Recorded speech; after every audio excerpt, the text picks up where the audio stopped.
my favourite tournament.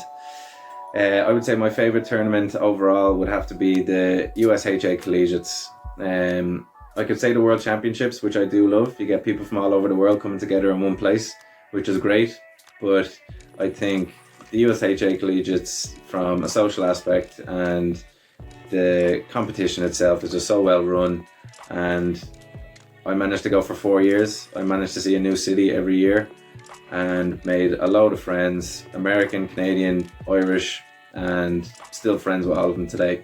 So if you can still make it to the collegiates, I highly recommend you go for as many years as you can. So who inspired me to play initially would probably be my coach, Vinny Rinn. He basically took me aside when I was 8 years old and taught me all the basics of handball, all the fundamental skills I needed going forward. He was a real stickler on form and technique. So what he'd do was he'd set me a couple of challenges at the start of the month. I'd go away, me and my father would do them for a couple of weeks, and then Vinny would come back, reevaluate, correct any form issues, and then we'd go again.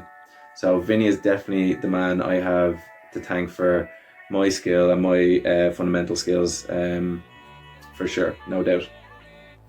Then as I got older and I started watching more handball and developing a style, I suppose the one style that always stuck out in my mind whenever I saw him play was Sean Lenning.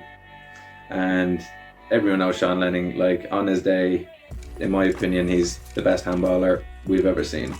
In terms of the shots he's able to make when he's driven and determined and focused, he's able to kill the ball from anywhere. He can put the ball wherever he wants.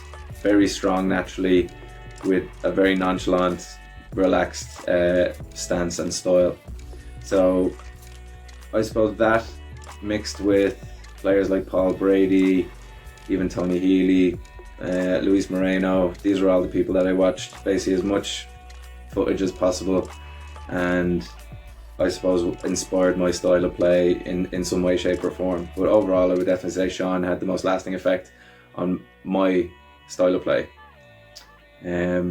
Yeah, and I suppose that's it. Back again to share a memory with you from early in my career. So one of the stories that always sticks out in my mind is the story of my very first All-Ireland. So basically what happened was I managed to make it to the under-14 All-Ireland final against a very good friend of mine, Jamie Lynch from County Clare. Now at the time I had never met Jamie, we were obviously very young. So a couple of weeks previous, my father went down to go see his semi-final, just to see what his style was like, how he served, strengths, weaknesses, all that stuff. So yeah, talk about taking it seriously at that age. But anyway, that was fine. He comes back and he says, Jamie, really good player, can kill it on both sides, left and right, almost ambidextrous, but serves with the right and seems to be slightly more dominant on the right hand side.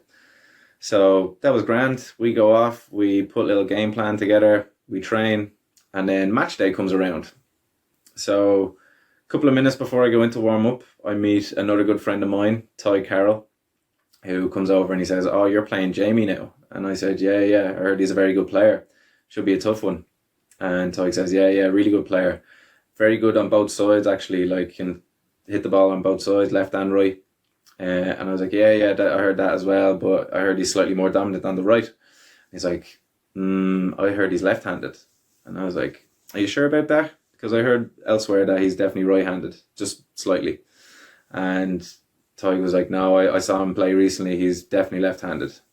So 13-year-old me scurries off in a panic to go find my father. He goes into panic mode then on the news, thinking, oh, we've gotten this all wrong. So anyway, I go into warm up, I'm serving ball down the right, and then next thing the game starts and Jamie comes flying out of the blocks. So he goes about 8 or 9-1 up, and I was like, right, I'll call a timeout, see what we can do about this. So my father at the time is coming down the stairs and he comes across the late great John Gaffney. So a very smart, very intelligent handball man. And he pulls my father aside and he says, what's your young lad doing in there? He should definitely be serving down the left. Tell him to stick to his strong serve down the left and see what he can do. So that's grand. My father comes down, he delivers this to me. He just says, look, you've been serving down the left all year. stick with the serve down the left and see what happens.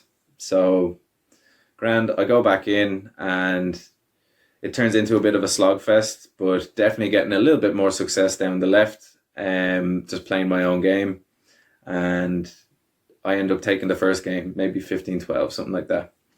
Second game starts, similar thing, not having much luck down the right. I start serving down the left and it starts to click for me. So again, really tough game. Only barely ended up beating Jamie just by a couple of points, but managed to see it out in two very, very close games, and can tell you I breathed a sigh of relief at the end of it. So yeah, every now and then I like to remind Ty Carroll that he almost lost me my very first All-Ireland. But yeah, gotta say thanks to Jamie for giving me a great game that day. And yeah, I hope you enjoyed that little story. Hope everyone's staying safe, and we'll see us all on the court very, very soon.